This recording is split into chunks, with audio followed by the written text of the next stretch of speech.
All right, let's keep it rolling on to 1B notes. This is the first part of 1B, which is about factors. So let's learn about what this word is, and then I'll give you some strategies on how to find them. So factors are a whole number that divides a number evenly. So it means we have no remainders, no decimals, no fractions. It works in perfectly. So very similar to our divisibility rules that we were just practicing. So that's what a factor is. It means you can divide another number by it and you have no leftovers. You can also think of it the other way. Factor means that you're multiplying. So it means that you can take these two numbers, multiply them together to get another number.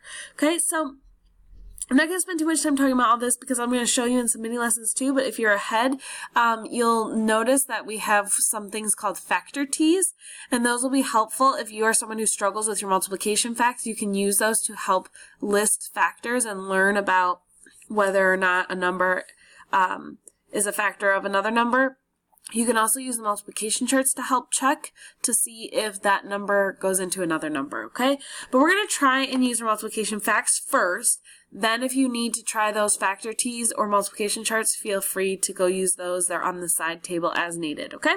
But let's jump into our example. So we want to list the factors of 12. So essentially we're thinking, what numbers can we multiply together to get 12? Or you can think of it the other way. What numbers can I divide 12 by where I get no leftovers whatsoever? So start off easy. We know that 1 goes into all numbers. So you can take 1 times whatever number you're talking about to get that number. So 1 and 12 would be two factors. That would be factors of 12. Okay? But there are more too. If you notice, 12 ends in a 2, which is an even number. So that means 2 is going to go into 12. So we would have 2 times what gives us 12. So it's going to be 2 and 6. So those are another set of factors that equal 12. There always have to be a pair of factors unless it's that number times itself. And then I'm trying to think if, and you notice I'm kind of just going in order. I'm like, okay, well 1 worked, so 1 and 12. 2 worked, so I figured out 2 times what gave me 12, so 2 and 6. So let's try 3, see if 3 works. Well, I'm thinking it probably will. For 1, because I know my multiplication facts, and 2, if 6 is on here, you know from your divisibility rules that 2 and 3 have to both work in order for 6 to work. So 3 times 4 will give us 12. Now, if you've ever been taught that rainbow method, you'll kind of notice how, like, if I had listed 1, 2, 3, 4, 6, 12, like in order like that, they would have like connected up. And so 3 and 4 would have been like the closest rainbow. Well, there's nothing else because now if I tried 4, well, obviously it's going to be 3 that would be the factor. So I'm done at this point. I've got all the factors. So that means 12 has 6 factors. It has 1, 2, 3, 4, 5, 6 factors. And those will be paired up. I don't care how you list them as long as you include them all. Let's try one more and then you can try the rest on your own.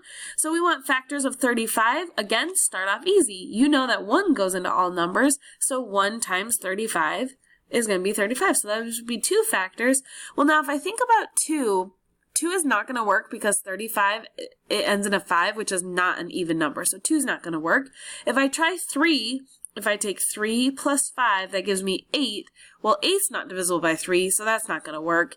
If I try 4, if I know my multiplication facts for 4, I know that 35 is not going to work for that either. But it does end in a 5, so I know 5 is going to work, so I got to think 5 times what gives me 35. If you have to count it out or use a multiplication chart, feel free, but it's going to be 5 and 7. Okay, well, I know 6 isn't going to work because 2 and 3 didn't work, and then the next number to try would be 7, and I already found it. So there's like that middle point, and so I know that these are the only factors for 35. That's it. So now you have some practice, just real quick. There are 3 different numbers here. You need to list all the factors of the following numbers. You can try it on your own. However, if you feel the need to go grab a factor T or multiplication chart, please feel free to do that. Once you think you've got all the factors, then you need to get a teacher signature and move on to the next thing. Good luck. You can do it.